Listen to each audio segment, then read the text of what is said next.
Hello everyone, good evening to all of you. This is Anirudh Sharma. मैं आपका फिर से स्वागत करता हूं मेरे यूट्यूब चैनल एके पाठशाला में। फ्रेंड्स, आज से एक नया टॉपिक स्टार्ट करने जा रहे हैं, इनपुट आउटपुट। बैंकिंग एग्जाम में एसबीआई पीओ हो, एसबीआई क्लर्क हो, या जो भी आपका बैंकिंग एग्जाम है, उसमें इस टॉपिक से 5 नंबर के क्वेश्चन आपसे पूछे जाते हैं। तो पहले आप ये चीज़ छोड़ दीजिए कि ये क्या लिखा हुआ है, इस पे हम आते हैं, फिर हम आपको बताएंगे क्या होता है इनपुट आउटपुट। आपको पहले एज ए गाइड, ये बहुत ही आसान टॉपिक है लेकिन टाइम कंज्यूमिंग है। हम अगर बेसिक जो आपका कंसेप्ट है उससे चलें तो ये टाइम ज़्यादा लेता है, मिनिमम 5 to 8 मिनट्स। अगर आप 5 नंबर के लिए 5 से 8 मिनट एक टॉपिक को देते हैं और आपके 35 का टोटल का मार्क्स का एग्ज़ाम है और 20 मिनट आपको मिलते हैं, तो वो आपका टाइम वेस्टिंग है। वो जो आप 5 नंबर ले रहे हैं वो नंबर नहीं है, टाइम वेस्ट कर रहे हैं उस पर। तो हम आपको ट्रिक बताएंगे जिससे कि आप बिना कोई स्टेप बनाए सिर्फ यहीं से आप क्वेश्चन को सोल्व कर देंगे। पहले क्या दिया होता है, पहले आपको एक सॉल्यूशन बना के दिया होता है। सॉल्यूशन कैसे, जैसे आपको पहले बताता है कि एक इनपुट है ऐसे, फिर उसके हमने स्टेप बना के दिए ऐसे, फिर जो ये स्टेप में मेथड यूज हुआ है वही मेथड यूज करके आपको एक और इनपुट मिलती है और वो मेथड यूज करना है, फिर आपको उसकी आउटपुट निकाल के देनी होती है। तो ये होता है क्वेश्चन। तो इसमें हम क्या करेंगे, पहले जो हमारी गाइड है, सॉल्यूशन है, वो देखते हैं क्या है। आपकी इनपुट ये थी, अब जो आपका फर्स्ट स्टेप है उसमें कहाँ कहाँ क्या क्या चेंज हुआ है। 2 ही जगह चेंज हो सकता है, एक लेफ्ट साइड, ये आपकी लेफ्ट साइड है, और एक राइट साइड, ये आपकी राइट साइड है। इसमें देखिए, पहले भी फ्लाइट था इनपुट में, लेकिन 87 उठा के यहाँ पे लिखा गया। ओके, अब इस साइड 46 था लास्ट में, कहीं बीच में से एन निकाल के यहाँ पे लिखा है। सेकेंड स्टेप में 87 था, आना तो फ्लाइट था इसके पीछे। अब पहले एक चीज़ याद रखिए, जो भी आप वर्ड एक बार चेंज कर देते हैं, जैसे यहाँ पे 87 नीचे ने चेंज कर दिया, तो उसके बाद जो भी आप लिखेंगे ना, वो इस इनपुट के अनुसार ही लिखेंगे, सेम टू सेम। कोई भी आगे पीछे वर्ड करके आप नहीं लिख सकते। अब जैसे इसमें से एन कट गया था और 87 कट गया था, तो ये जो भी बचा है वो सेम लिखेंगे, जो कट गया वो कट गया। फ्लाइट 37, डिले एन कट गया था, उस साइड चला गया, एन को छोड़ देंगे, एन को रिप्लेस करेगा 53, 87 चला गया था, हावर 19 बाय 46, एन हमारा वहां से आ गया था। जो भी यहाँ सीरीज में आपके इनपुट सीरीज में लिखा हुआ है वही सेम लिखेंगे। ये नहीं है कि हम आवर और 19 को एक दूसरे से प्लेस कर देंगे, 19 को इस साइड, आवर को इस साइड, नहीं, स्टेप वाइज चलना है और वैसे ही सेम टू सेम लिखना है। अब आते हैं नेक्स्ट स्टेप पे। 87 आना, इसके बाद जो आपका स्टेप फर्स्ट था उसमें फ्लाइट था, लेकिन फ्लाइट की जगह कोई एक नंबर उठाया 53, मतलब 53 तो कट गया, तो आवर रिप्लेस करेगा, वैसे तो 53 यहाँ पे आ गया। फिर फ्लाइट 37, डिले 53 वहाँ पे गया, आवर 19 बाय यहाँ पे आया और 46 बाय को रिप्लेस करेगा, ऐसे बना। अब सीधा ही लास्ट स्टेप देखेंगे कि क्या मेथड है। मेथड तो हमें इससे समझ में आ गया कि लार्जर नंबर लेना है और according to our alphabet series जो पहला वर्ड आएगा वो वर्ड लेना है, first word according to dictionary. तो ये ऐसे था, लार्जर लेके फिर सेकंड पे आप देखते हैं इसमें कि क्या मेथड ऐसे बना था। 87, 53, 46, 37, 19, मतलब जो नंबर है वो इस साइड से डिक्रीजिंग ऑर्डर में लिखेंगे। अब जो ये आपका वर्ड था इस साइड से डिक्रीजिंग ऑर्डर में लिखेंगे। तो ये हमें आपका मेथड आ गया समझ में कि एक लार्जर नंबर लेना है, इस साइड फर्स्ट वर्ड लेना है, सेकंड स्टेप में जो लार्जर नंबर से छोटा और औरों से बड़ा है उस सीरीज में वो लिखेंगे L2 पे, और जो आपका सेकंड वर्ड बनता है वो यहाँ पे, और जो बीच का पोर्शन है वो हमारे जो इनपुट की सीरीज है उसके अनुसार सेम टू सेम लिखेंगे। तो देखिए, अब पहले मैं इसके अनुसार ही आपके इसके 1-2 स्टेप निकाल के दे देता हूँ ताकि आप समझ सके कि क्या मेथड था ये। फिर मैं आपको ट्रिक बताऊंगा जिससे आप आसानी से क्वेश्चन सोल्व कर सकते हैं सिर्फ 1 मिनट में, सिर्फ 1 मिनट। राजन नंबर क्या है? 93, फर्स्ट स्टेप था हमारा। और इनमें से सबसे छोटा वर्ड कौन सा है? क्रॉस, इस साइड लिख दो। अब जो कट गया 93 कटा, क्रॉस कटा, और जो नहीं कटा वो सेम टू सेम जो आपके इनपुट में लिखा है वही ऐसे की ऐसे लिखो। 24, 82, रोड, 93 कट गया, सेफ, 13, जैम, हार्ट, 46, ये हमारा बना। ठीक है, अब सेकंड स्टेप क्या है? ऐसा नंबर जो 93 से छोटा हो और इस सीरीज में और उनसे बड़ा हो। अब देखिए 93 से छोटा 82 है, और क्रॉस के बाद क्या आ सकता है? हार्ट, क्रॉस यहां पे आ गया और हार्ट यहां पे आ गया। ठीक है, और जो इसमें अब इसमें जो सेम टू रहेगा बीच में वो सेम टू सेम लिखेंगे। अब यहां से 93 और 82, हार्ट और क्रॉस कट गया, जो बचा वो लिखेंगे। 24, रोड, सेफ, 13, जैम और 46। ठीक है, ये बचा था, ये हमने लिख दिया। ऐसे ही लिखना है। अब थर्ड स्टेप में नंबर हमारा जो 82 के बाद छोटा और औरों से बड़ा है वो लिखेंगे। उस साइड क्रॉस और हार्ट के बाद जो वर्ड आता है अकॉर्डिंग टू डिक्शनरी और अल्फ़ाबेट सीरीज तो वो लिखेंगे। और जो बच गया इस सीरीज में, अब थर्ड स्टेप के लिए सेकंड स्टेप में जो बच गया बीच में वो एज इट इज लिखेंगे। ये आपका क्वेश्चन है और ये आपका मेथड है। अब इसमें देखिए, आप खुद देखिए कि कितना टाइम कंज्यूम कर रहे हैं।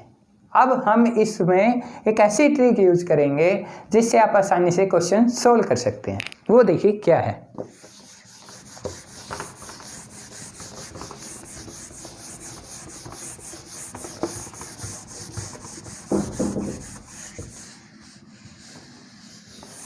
क्या बनेगा? अब एक चीज याद रखिए, अगर L1 लिखता हूं, L1 का मतलब है पहला स्टेप और L का मतलब है लेफ्ट साइड। R1 लिखता हूं पहला स्टेप और R side right side. L2 second step left side से, R2 second step right side से। जस्ट और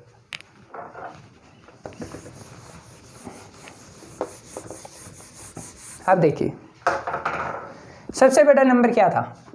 ये किस साइड जाना है? लेफ्ट साइड, यहां लिख दो L1। अब इनमें से सबसे पहला वर्ड क्या आता है? अल्फ़ाबेट सीरीज का लगा लीजिए या आपके डिक्शनरी के अनुसार क्रॉस। ये क्या बनेगा? R1। तो एक स्टेप में दो वर्ड या दो नंबर चेंज हो रहे हैं, एक वर्ड और एक नंबर, ये याद रखना है। तो ये आपका पहला स्टेप है। पहला स्टेप मतलब 93 इस साइड आएगा और जो आपका क्रॉस है उस साइड, और जो बीच में है वो एज इट इज। फिर सेकंड स्टेप 93 के बाद 82 और उनसे बड़ा है, 93 से छोटा है। आप पहले नंबर का ही निकाल देते हैं। 83 से छोटा और औरों से बड़ा L3 46 बनेगा। अब 46 से छोटा और औरों से बड़ा ये L4। अब ये L5। नंबर में तो ये बनेगा 93, 82, 46, 24 और 30, ये बनेगा। अब आपके वर्ड में क्या बनता है? क्रॉस आ गया, क्रॉस के बाद हार्ट आएगा R2 में सेकंड स्टेप में। अब रह गया जैम, सेफ और रोड। जैम आएगा,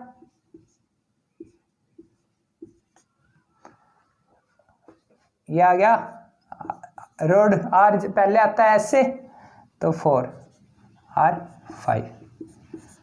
ये आपके टोटल स्टेप बने। अब एक चीज देखिए, नंबर इस साइड आने थे और वर्ड उस साइड जाने थे, तो सेफ और 13 एक्सचेंज हो गए, इसलिए हमारा फिफ्थ स्टेप जो स्टेप है वो भी बनेगा। ये हमारे स्टेप बन चुके हैं। अब क्या याद रखना है इस ट्रिक में वो आप देख लीजिए। मान लीजिए आपसे वो फोर्थ स्टेप के बारे में पूछता है, ठीक है, तो हमें क्या याद रखना है, फोर्थ का तो रखेंगे हम, और उससे पहले जो भी हैं उससे छोटे, जैसे थर्ड स्टेप है, सेकंड स्टेप है, फर्स्ट स्टेप है, वो भी याद रखेंगे। लेकिन जो R5 है, L5 है, वो ऐसे की ऐसे ही रखा जाएगा, क्योंकि वो है आपका फिफ्थ स्टेप। फोर्थ स्टेप में सेम एज इट इज जो सीरीज में बचा है वैसे ही लिखा जाएगा। जैसे कि फोर्थ स्टेप क्या बनेगा, 93, 82, L3, 46, L4, 24, ये था। अब ये दोनों वर्ड नहीं कटे थे, सॉरी R4 तो कट गया था, R5 और L5 सेफ, क्योंकि जो इससे पहले वाला स्टेप है थर्ड, उसमें ये ऐसे की ऐसे ही रहेंगे, सेफ 13। अब जो आपके R1 R2 है वो लिख दो, R4 से है ना, तो R4 road, R3 jam, R2 heart, R1 cross. अब हमें पता था कि ये दोनों स्टेप तो चेंज फिफ्थ स्टेप में होंगे, तो हम ये इसको कैसे रिप्लेस करेंगे, इसको तो हम एज इट इज ही रखेंगे जो हमारी इससे पहले वाली सीरीज में था उसमें। जैसे मतलब ये तो आपका फर्स्ट स्टेप है, थर्ड स्टेप में था, जैसे भी वो ऐसे की ऐसे ही लिखा जाएगा, तो ये हमें याद रखना है। अब आते हैं इसी क्वेश्चन पे, और क्वेश्चन इसको देख के ही सोल्व करेंगे। First question you have, Which of the following would be the second step after rearrangement? जो आपने रीअरेंजमेंट बनाया है उसके बाद सेकंड स्टेप क्या बनता है। अब देखिए जो बड़ा नंबर था 93, पहले ये साफ कर देता हूँ, ये तो चाहिए मेरे को, उस साइड से क्रॉस और हार्ट भी चाहिए, ठीक है ना, ये था। अब जो ये चार वर्ड हैं 93, 82, हार्ट, क्रॉस, कट गया। अब जो इससे पहले मतलब L1 वाला स्टेप है वो भी कटेगा, वही कटा है, L1 का है, 93 कट गया और हार्ट भी कट गया। अब जो बच गया वो एज इट इज ही इसमें रहेगा, क्या क्या रहेगा, 24 क्रॉस कट गया, 82 कट गया, रोड 93 गया, सेफ, क्योंकि सेकंड स्टेप के बारे में पूछा, मैंने आपको बताया था, 13 जैम और 46, क्योंकि हार्ट हमारा कट गया। ये हमारा सेकंड स्टेप है। और आंसर देखते हैं, 93, 82, 24, road, safe, 13 jam, 46, heart, cross. इसमें हमारा ऑप्शन नंबर बना है 12th का C, वो देखते हैं हमारा सही है या नहीं।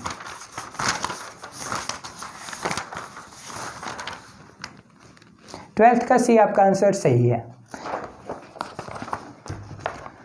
और हमारा 13 क्वेश्चन क्या बनता है, which of the following would be final step. अब फाइनल स्टेप का हमें पता है, जो आपके लार्जर नंबर हैं यहाँ से शुरू होंगे और डिक्रीजिंग ऑर्डर में लिखे जाएंगे, जो आपके अल्फाबेट के अनुसार नंबर है वो उस साइड से शुरू होंगे, वर्ड हैं उस साइड से शुरू होंगे और इस साइड डिक्रीजिंग ऑर्डर में लिखे जाएंगे। तो देखिए क्या है, 93, 82, 46, 24, 13 डिक्रीजिंग ऑर्डर है, सही है। अब राइट साइड से क्रॉस, हार्ट, जाम, रोड, सेफ, आपका फर्स्ट ऑप्शन बनता है 13th में, 13th का ऑप्शन ए करेक्ट है आपका। नेक्स्ट है आपका, which of the following will be 6th step in of the above input. Total step कितना बना है, 5, तो 6 तो बना ही नहीं, तो इसका आपका आंसर क्या बनेगा, there will be no such step as it gets arranged before step 6th। तो आपका ऑप्शन नंबर ई बना है, 14th का ई आपका करेक्ट है। In step third, which of the following would be third word और नंबर फ्रॉम द लेफ्ट। जो आपका थर्ड स्टेप है उसमें कौन सा लेफ्ट साइड से थर्ड नंबर या वर्ड होगा वो हमें आपको बताना है। थर्ड नंबर है मतलब 93, 82, इसके बाद कौन सा नंबर आएगा, 46, 46 जो आ गया आपका वो आपका आंसर करेक्ट है। 46 आपका बनता है बी ऑप्शन, 15th का भी आपका आंसर करेक्ट है। और लास्ट क्वेश्चन है आपका, which step would be the flowing output. और आपको एक स्टेप बना के दिया है क्वेश्चन में ही, वो बताना है कि आपका कौन सा स्टेप है।